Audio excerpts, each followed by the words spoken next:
some of his diehard fans are committing suicide because he died. No, I'm not kidding. One of his fan sites, it's mjjcommunity.com, the owner of that site, his name is Gary Taylor, has said that up to 12 fans have committed suicide after finding out that Michael Jackson passed. Okay, I will callously laugh at the story as I did in the beginning. Ha, ha, ha, ha, ha. For two reasons. How did you like that laugh?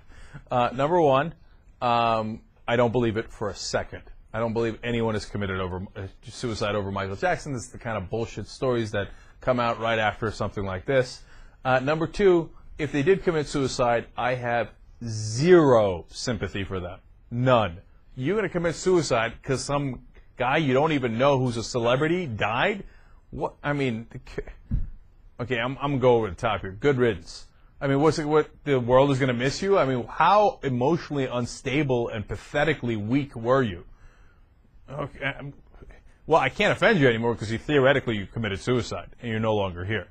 But I don't believe it. I think that this is a nonsense story.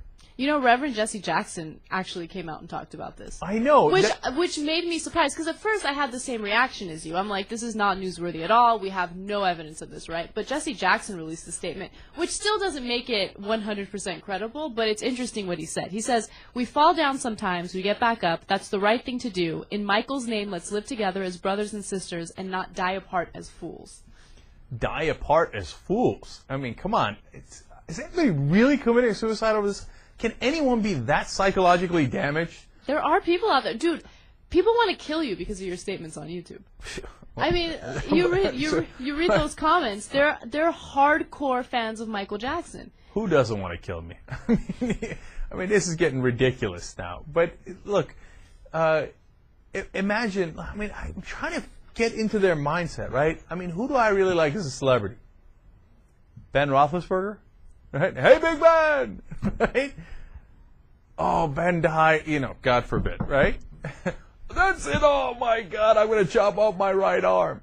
I mean, you got to be really in a bad place psychologically to do that. I mean, I literally cannot understand it. I cannot fathom it.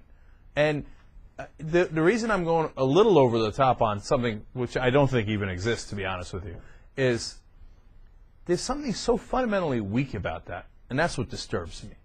Like, I'm bothered by weakness, and that I can't think of anything more weak than, hey, my celebrity ghost friend who doesn't really exist except in my mind, who I've never met, died, so I'm going to commit suicide. It's just about as weak as you can get. The reason that you admire strength so much is because there's so many weak people in the world. Of course there's weak people that are weak enough to do this. I'm not saying it's true either. Who knows? I mean, there's no confirmed report. But well, once again, it's like, oh, really? I can see that happening. I move on. I'm not saying it did, but I wouldn't be surprised if it ended up being true. Look, I'll be honest with you. As you can tell, I'd be shocked, man. I can't believe that anybody would be that unbelievably stupid and weak. And now, again, if it's true, now, again, I wind up speaking ill of the dead. I've been a bad man all week long, man. I got to stop this at some point.